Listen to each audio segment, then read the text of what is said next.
தமிழ் புத்தாண்டு 2026 சிம்மராசிக்காரர்கள் இந்த புத்தாண்டின் ஆரம்பத்திலேயே 45 நாட்களில் குரு பகவான் மாறுகிறாரே. இப்போது 11ஆம் இடத்தில் இருக்கக்கூடியவர் அப்புறம் 12ஆம் இடத்திற்கு வருகிறாரேன்னு பார்த்தீங்கன்னா, 12ஆம் இடத்துல அவர் உச்சத்தை சனி இப்போது உங்களுக்கு நடந்து கொண்டிருக்கிறது என்பது தான் உண்மை. இருந்தாலும் கோச்சார வேதையால் அது கட்டுப்படுத்தப்பட்டிருக்கிறது, மட்டுப்படுத்தப்பட்டிருக்கிறது என்பதை அடிக்கடி. இப்போது 7ஆம் இடத்தில் இருக்கக்கூடிய ராகு பகவான் டிசம்பர் மாதம் 5ஆம் தேதிக்கு பிறகு 6ஆம் இடத்திற்கு வருகிறார். இந்த 6ஆம் இடத்திற்கு வர்றதுல பெரிய சனி இருந்தால் ஆகாவோகம்லாம் சொல்ல முடியாதுங்க. இந்த வருஷம் முழுக்கவே உங்களுக்கு அட்டமத்து சனி தான். அதுவும் டிசம்பர் மாதத்திற்கு பிறகு கோச்சார வேதை விலகுகிறது. ஆக ஆன்மீக பரிகார நேயர்கள் அனைவருக்கும் அன்பான வணக்கங்கள். இன்னைக்கு நம்ம யாரை சந்திக்க வந்திருக்கோம் அப்படின்னு பார்த்தீங்கன்னா, ஜோதிட கலையரசு ஆதித்ய குருஜி ஐயா அவர்களை தான் சந்திக்க வந்திருக்கோம். வணக்கம் ஐயா, நல்லா இருக்கீங்க? உலகம் நல்லா இருக்கிறம்மா, நீங்களும் நல்லா இருப்பீங்க. உலகம் முழுக்க பரவியிருக்கும் ஆன்மீக பரிகாரம் நேயர்கள் அனைவருக்கும் இனிய நல்வாழ்த்துக்கள். எல்லோரும் நன்றாக இருப்பீர்கள்.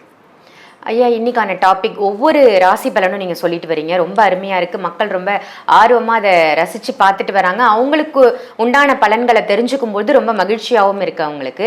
அந்த வகையில் தமிழ் புத்தாண்டு பலன்கள் ஐயா, இப்போ நம்ம எப்படி ஆங்கில புத்தாண்டு கொண்டாடுறோமோ அதுக்கு ஈக்குவலாக தமிழ் புத்தாண்டும் நம்ம கொண்டாடுவது ஒரு வழக்கமாகவே வச்சுருக்கோம். ஆதியிலேருந்து இருந்தது இந்த தமிழ் புத்தாண்டு தான். ஸோ தமிழ் புத்தாண்டு பலாபலன்கள் எப்படி இருக்குது ஒவ்வொரு ராசிக்கும் அப்படின்னு மக்களுக்காக. சிம்மராசிக்காரர்களுக்கு வெற்றிகரமான தமிழ் புத்தாண்டாக இந்த புத்தாண்டு இருக்கும். புத்தாண்டின் ஆரம்பத்திலேயே 45 நாட்களில் குரு பகவான் மாறுகிறாரே. இப்போது 11ஆம் இடத்தில் இருக்கக்கூடியவர் அப்புறம் 12ஆம் இடத்திற்கு வருகிறாரேன்னு பார்த்தீங்கன்னா, 12ஆம் இடத்தில் அவர் உச்சத்தை அடைகிறார். உங்களுடைய பஞ்சமாதிபதி உச்சத்தை அடைவது என்பது மிகப்பெரிய ஒன்று. எதிர்பாராத அதிர்ஷ்டத்தை கொடுக்கக்கூடிய அமைப்பு. சிலருக்கு வெளிநாடு வெளிமாநிலம் இந்த மாதிரியான பயணங்கள்லாம் கண்டிப்பாக வரும். தூர இடங்களுக்கு போகணும், தூர இடங்களில் செட்டில் ஆகணும்னு நினச்சிக்கிட்டு இருக்கிறவங்க எல்லாருக்கும் பாஸ்போர்ட் கிடைக்கல, விசா கிடைக்கல. நான் ஒரு குழந்தை, நான் ஒரு பொண்ணு, நான் ஒரு பையன், எங்கள் அம்மா அப்பா நான் எப்படி அனுப்புறதுன்னு பயப்படுறாங்க. அல்லது ஒன்றே கண்ணே கண்ணன் பெற்று வச்சுருக்கிறேன், நீ பாட்டில் ஃபாரினில் போயிட்டேன்னா நான் யாரை போய் வாப்பா பாப்பான்னு கூப்பிட்றதுன்ற மாதிரி எங்கள் அப்பா அம்மா தயக்கமாக இருக்கிறார்கள் என்பதை போல ஒரு மாதிரியான அனுமதி கிடைக்காத நிலைகளில் இருக்கக்கூடிய சிம்மராசிக்காரர்கள் எல்லோருக்குமே பெரிய அனுமதிகள் கிடைக்கக்கூடிய அமைப்புகள் கண்டிப்பாக உண்டு. அட்டமத்து சனி இப்போது உங்களுக்கு நடந்து கொண்டிருக்கிறது என்பது தான் உண்மை. இருந்தாலும் கோச்சார வேதையால் அது கட்டுப்படுத்தப்பட்டிருக்கிறது, மட்டுப்படுத்தப்பட்டிருக்கிறது என்பதை அடிக்கடி சொல்லியிருக்கிறேன். கோச்சார வேதை அமைப்புகள்னால அட்டமத்து சனி கண்டிப்பாக சிம்மராசிக்காரர்களுக்கு செயல்படவே விடாது. ஆகவே நெகட்டிவ் எதனால் நடந்துருமோ அப்படின்ட்டு நீங்கள் எதற்கும் கவலைப்பட தேவையில்லை. இப்போது 7ஆம் இடத்தில் இருக்கக்கூடிய ராகு பகவான் டிசம்பர் மாதம் 5ஆம் தேதிக்கு பிறகு 6ஆம் இடத்திற்கு வருகிறார். இந்த 6ஆம் இடத்திற்கு வர்றதுல பெரிய விஷயம் இருக்குதுங்க சிம்மராசிக்காரர்களுக்கு. இந்த 6ஆம் இடத்திற்கு வரும்போது கோச்சார விதை விலகும் என்றாலும் கூட கடன் அழியும், நோய் அழியும், எதிரி அழிவார் என்கின்ற அமைப்பு இப்போது சிம்மராசிக்காரர்களுக்கு இந்த தமிழ் புத்தாண்டின் பிற்பகுதியிலிருந்து அட்டகாசமாக இருக்கக்கூடிய தன்மைகள் கண்டிப்பாக உண்டுங்க. பெரிய கஷ்ட நஷ்டங்கள்லாம் இருக்காதுங்க. 8ஆம் இடத்தில் இருக்கக்கூடிய சனி கொஞ்சம் அப்படி இந்த குதிரை பின்னாடி இழுக்குதுன்னு சொல்லுவாங்கள்ல, முன்னால் போனால் கடிக்குது, பின்னால் போனால் உதைக்குதுன்னுவாங்க. அந்த மாதிரியான நிலைமைகளில் நட்பு விவகாரங்களில் நடக்குமே தவிர பண விவகாரங்களில் நடக்குமே தவிர பெரிய அளவுக்கு சோதனைகள் கண்டிப்பாக இருக்காது. சிலருக்கு இப்போது தான் நல்ல அடையாளங்கள் தெரியும். யார் நண்பர், யார் நல்ல உறவு, எதை எப்படி செய்வது, எதை எப்படி செய்தால் நன்றாக இருக்கும், தொழில் எப்படி, வியாபாரம் எப்படி, இந்த மாதிரியான விஷயங்களில் சில படிப்பினைகள், சில அனுகூலமற்ற தன்மைகள் இருந்தாலும் கூட அதற்குள்ளும் சில நல்ல அனுபவங்கள் இருக்கக்கூடிய அமைப்புகள் இப்போது கண்டிப்பாக உண்டுங்க. 8ல் சனி இருந்தால் ஆகாவோகம்லாம் சொல்ல முடியாதுங்க. இந்த வருஷம் முழுக்கவே உங்களுக்கு அட்டமத்து சனி தான்.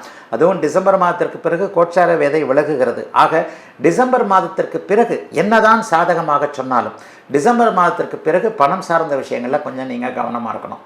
வேலையில் கொஞ்சம் அப்படி இப்படின்னு மன அழுத்தங்கள் வந்து தான் தீரும். அதுவும் முதலாளி உங்களை பிடிக்காமல் இருக்கக்கூடிய அமைப்பு, மேனேஜர் உங்கள் மேலே ஒரு கண்ணு வைக்கக்கூடிய அமைப்பு. இல்லையே இவர் மட்டும் என்ன இப்படி ஜாலியாக சிரிச்சுக்கிட்டு இருக்கிறாரு, இவருக்கு கொஞ்சம் ஒரு கை வச்சா தான் சரியாக வருன்ற மாதிரி மற்றவர்கள் உங்கள் மீது பொறாமை, அசூசை படக்கூடிய ஒரு அமைப்புகள் டிசம்பர் மாதத்திற்கு பிறகு நடக்கும் என்பதால் வருடத்தின் பிற்பகுதி மாதங்களில் பொருளாதாரம், வேலை, தொழில் சார்ந்த விஷயங்களில் அகலக்காலோ அல்லது யாரையும் நம்பி எதையும் செய்யக்கூட தேவையில்லாத விஷயங்களாக இருக்குங்க. அதை தவிர்த்து பண விவகாரங்களை தவிர்த்து வேறு எந்த விதத்திலையும் கௌரவம் பாதிக்காத தன்மை, குடும்பம் பாதிக்காத தன்மை, உடல் நலம் பாதிக்காத தன்மைன்னு எல்லாவற்றிலும் பெரும்பாலும் ஒரு 60% 70% நன்மைகளை தரக்கூடிய அமைப்பாகவே அமைஞ்சிருக்குங்க தமிழ் புத்தாண்டு 2026 சிம்மராசிக்காரர்கள் எல்லோருக்கும். இந்த தமிழ் புத்தாண்டு பலன்கள் எப்படி சொல்லப்படுகிறது அப்படிங்கிறத நம்ம கண்டிப்பாக 12 ராசிக்காரர்களும் தெரிஞ்சே ஆகணும். உண்மையில் இந்த வருட கிரகங்கள்னு சொல்லப்படக்கூடிய குரு, சனி, ராகு, கேதுக்கள், இந்த அமைப்புகள், இந்த 4 கிரகங்களுடைய மூமெண்ட்டுன்னு சொல்லப்படக்கூடிய இயக்கங்களை வச்சு தான் தமிழ் புத்தாண்டில் நம்ம பலன்களை சொல்கிறோம். எந்த ஒரு புத்தாண்டிற்கு பலன்கள் அதுதான். மாத பலன்கள் நம்ம சொல்கிறது கூட பார்த்திங்கன்னா மாதம் மாறக்கூடிய சூரியன், சந்திரன், சுக்கிரன், புதன் இந்த 4 கிரகங்களை பேஸ் பண்ணி அப்படியே மாத பலன்கள் கண்டிப்பாக சொல்லுவோம். உண்மையிலேயே மாத ராசி பலன்களில் பார்த்திங்கன்னா சூரியனை வச்சு தான் அந்த மாத ராசி பலன் சொல்லப்படுகிறது. ஒரு ஆடி மாதத்தில் 1ஆம் தேதி சூரியன் மாறுவார், ஆவணி மாதத்தில் 1ஆம் தேதி சூரியன் மாறுவார். அப்போ சூரியன் மாறக்கூடிய அமைப்புகளை வச்சு தான் மாதங்களே உண்டாகி இருக்கிறது. இந்த இடத்துல வருட பலன்கள், ஆங்கில புத்தாண்டு பலன்கள் கூட இப்போ நான் ஆன்மீக பரிகாரத்திற்கு பேசினேன். இப்போ அதற்கடுத்து 3 மாதத்தில் தமிழ் புத்தாண்டு பலன்கள் வருது. அப்போ அந்த புத்தாண்டு எப்படி இருக்குன்றத 12 ராசிக்காரர்களுக்கு எப்படி கணிக்கிறோம்? இப்போ 12 ராசிக்காரர்களுக்கு எப்படி நடக்கும் அப்படிங்கிறதுக்கு இந்த வருடாந்திர கிரகங்கள் எந்த இடத்தில் இருக்கின்றன, எப்படி இருக்கின்றன அப்படிங்கிறத வச்சு தான். சரி, இப்போ முழுமையான ஒரு வருடாந்திர கிரகமான சனி பகவான் இந்த தடவை இந்த தமிழ் புத்தாண்டில் மாறவே இல்லை.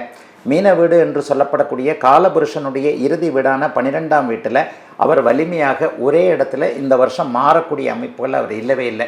ஆகவே இந்த தமிழ் புத்தாண்டில் சனி பெயர்ச்சி இல்லை.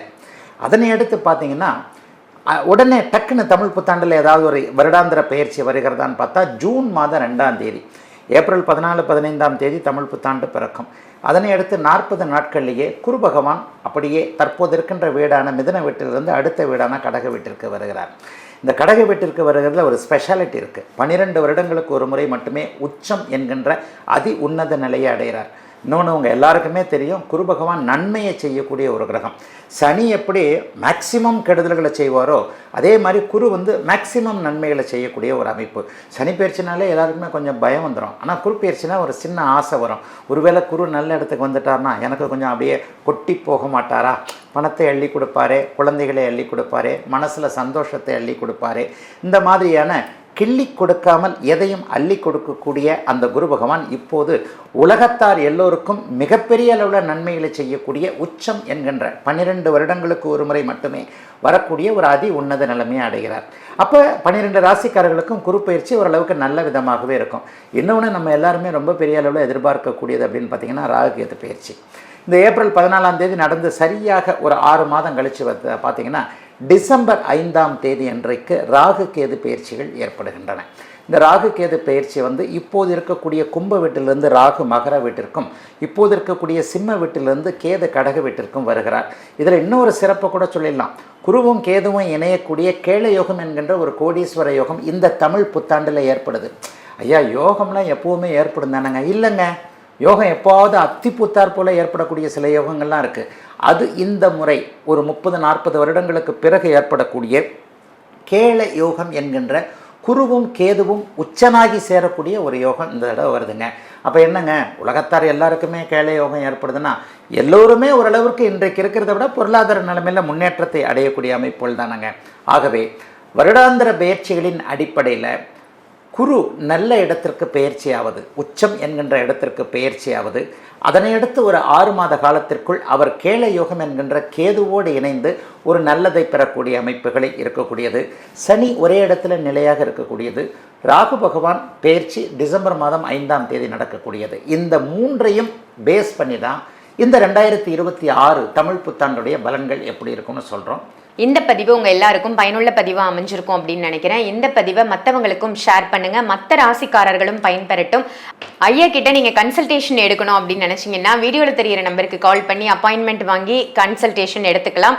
ஜோதிட ரீதியாகவோ இல்லை ஜாதக ரீதியாகவோ உங்களுக்கு இருக்கக்கூடிய பிரச்சனைகளை தீர்த்துக்கணும் அப்படின்னு நினச்சிங்கன்னா வீடியோவில் தெரிகிற நம்பருக்கு கால் பண்ணி அப்பாயின்மெண்ட் வாங்கி கன்சல்டேஷன் எடுத்துக்கோங்க.